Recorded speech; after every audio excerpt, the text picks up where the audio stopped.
Assalamualaikum warahmatullahi wabarakatuh. Perkenalkan, nama saya Elmayun Lubis, NIM 0104212075. Di sini saya akan menjelaskan tentang sejarah Masjid Al-Masun yang berada di Kota Medan.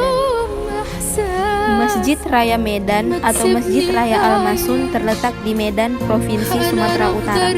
Tepatnya, masjid terletak di Jalan Sisingamangaraja nomor 61 Medan. Bangunan yang merupakan peninggalan kejayaan Kesultanan Delhi hingga kini masih digunakan sebagai tempat ibadah. Masjid Al-Masun dibangun pada tahun 1906 dan selesai pada tahun 1909. Masjid dibangun pada masa pemerintahan Sultan Ma'mun al-Rashid perkasa alam.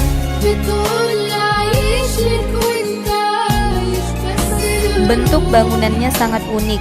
Masjid menggunakan perpaduan gaya arsitektur Timur Tengah, India, dan Spanyol. Ciri-ciri bangunan tersebut terlihat dari denahnya yang berbentuk segi delapan, serta memiliki sayap pada sisi selatan, timur, utara, dan barat. Gaya arsitektur Mur terdapat pada masjid ini, yaitu terlihat pada kubah masjid yang berbentuk pipih dan hiasan bulan sabit di bagian puncaknya. Masjid juga dihiasi dengan lukisan cat minyak bermotif bunga-bunga dan tumbuhan yang menghiasi permukaan dinding, plafon, serta tiang-tiang kokoh pada bagian dalam masjid. Taman Makam Pahlawan Bukit Barisan terletak di Jalan Sisingamangaraja, Kelurahan Pasar Merah, Kecamatan Medan Kota, Kota Medan. Taman Makam Pahlawan merupakan pemakaman para pahlawan Republik Indonesia yang gugur di medan perjuangan maupun purnawirawan. Informasi yang dihimpun dari berbagai sumber, Taman Makam Pahlawan ini terdapat 5.300 makam. Luas pemakaman para pahlawan ini menurut informasi mencapai 7,8 hektar. Di tempat ini terbagi menjadi dua bagian, yakni Taman Makam Pahlawan dan Taman Bahagia. Untuk makam pahlawan sendiri merupakan tempat atau lokasi untuk memakamkan pahlawan yang mendapat bintang gerilya dan wafat setelah pensiun menuntaskan tugasnya. Sementara untuk Taman Bahagia merupakan tempat pemakaman para pahlawan yang mendapatkan bintang Nararya dan gugur ketika sedang menjalankan tugasnya. Taman Makam Pahlawan sendiri kerap dilakukan perawatan dan pembersihan lahan. Jika diamati dari depan pagar, makam-makam para pahlawan terlihat rapi dan tertata, di mana jalan menuju ke pemakaman telah diberi lantai keramik. Di sisi kanan dan kirinya terdapat pagar tanaman yang menambah keindahan. Taman Makam Pahlawan ini diperkirakan sudah ada sejak tahun 1950-an.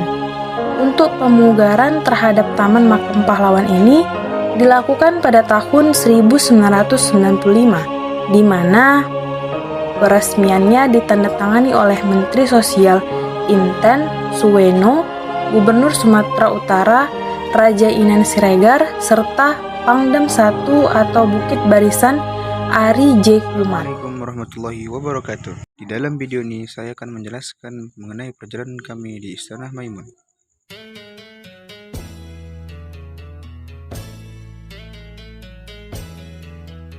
Kawan semua, mengenai Istana Maimun.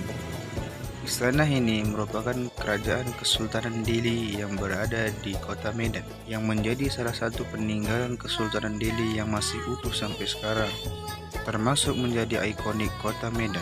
Dalam kawasan Istana Maimun terdapat bangunan-bangunan penting lainnya seperti tempat meriam buntung. Kisahnya kalau saya tidak silap mengenai kutukan raja kepada putrinya. Di sini bisa sama kita lihat mengenai isi-isi dalam istana Maimun. Tepat di samping saya ialah perhiasan-perhiasan kerajaan, peta-peta penyebaran Kesultanan Delhi. Nah, ini merupakan salah satu cermin peninggalan Kesultanan Delhi. Sempat saya bercermin di sini sedikit. Yang ini ialah nasab keturunan Kesultanan Delhi. Ini pula tempat duduknya. Tapi salahnya tak boleh pula kita duduk. Pengen juga rasakan gimana bentuknya kursi Kesultanan Delhi itu kan. Di dalam ruangan istana Maimun dapat kita lihat barang-barang peninggalan atau barang-barang sejarah yang ditinggalkan oleh kerajaan Delhi dulu atau Kesultanan Delhi yang masih utuh tersusun rapi di tempat ini. Nah, mulai dari foto-foto sejarah yang dapat kita tengok di dalam video nih. Nah, ini dulu foto-foto Kesultanan Sultan Delhi dulu. Dan desain-desain ruangan yang unik yang sangat menonjolkan tentang Kesultanan. Tak lupa juga yang namanya Indonesia ini tak lepas dengan berdagang. Tengok di dalam berjualan, di dalam bisa sama kita lihat. Kawan awak ini beginilah kondisi ruangan dari kerajaan Istana Maimun ini. Jadi masih banyak barang-barang peninggalan bersejarah Kesultanan Delhi yang masih tersusun rapi, teratur dan tertata rapi. Mungkin ini saja yang dapat saya jelaskan dari perjalanan kami ke Istana Maimun.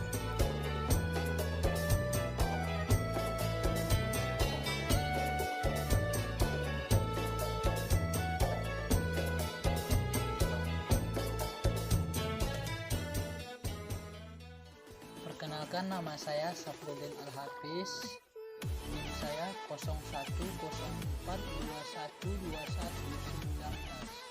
Perpustakaan Daerah Sumatera Utara. Pada awalnya perpustakaan daerah ini sudah berapa kali ganti nama, yaitu pertama kali nama perpustakaan daerah yaitu bernama Perpustakaan Negara Departemen Pendidikan dan Kebudayaan, berdiri berdasarkan surat keputusan Menteri Pendidikan, Pengajaran dan Kebudayaan Republik Indonesia pada tanggal 23 Mei 1956 dan sesuai dengan perubahan sistem pemerintahan sehingga pada tanggal 20 Juni 1978 nama Perpustakaan Negara berubah lagi menjadi Perpustakaan Wilayah melalui Surat Keputusan Menteri Pendidikan dan Kebudayaan Republik Indonesia.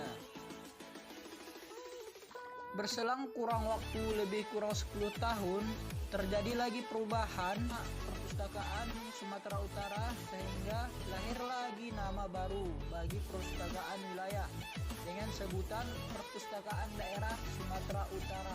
Adapun fasilitas Perpustakaan Sumatera Utara yaitu memiliki perpustakaan keliling dan menyediakan loker untuk penyimpanan barang seperti tas dan lain-lain, dan menyediakan ruang baca untuk anak-anak supaya nyaman di perpustakaan.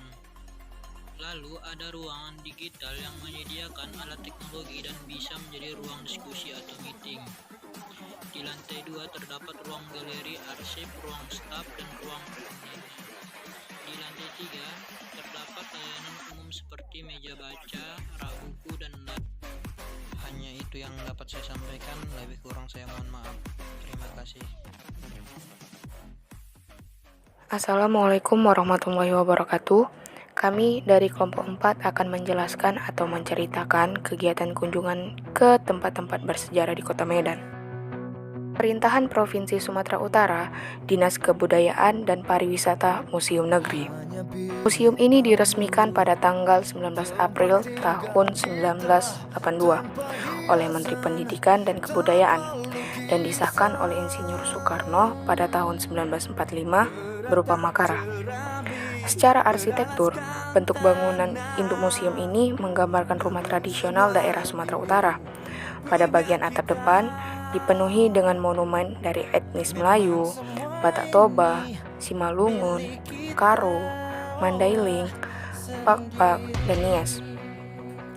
Selanjutnya koleksi yang terdapat di museum, di mana kebudayaan Sumatera Utara kuno mengoleksi yang ditampilkan temuan budaya seperti peti mati yang terbuat dari batu atau yang disebut dengan sarkofagus, benda-benda religi seperti batu, kayu, tongkat, dan lain-lainnya.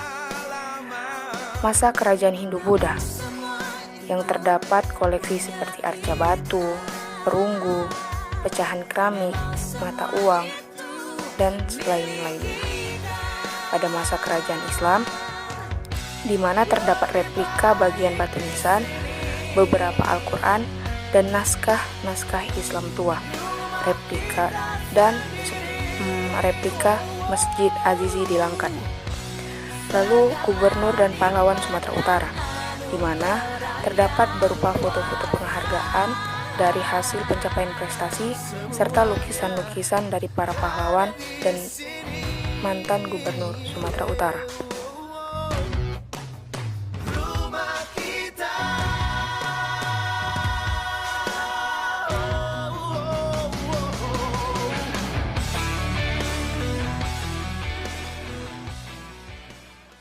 Kelompok 24, sukses, sukses!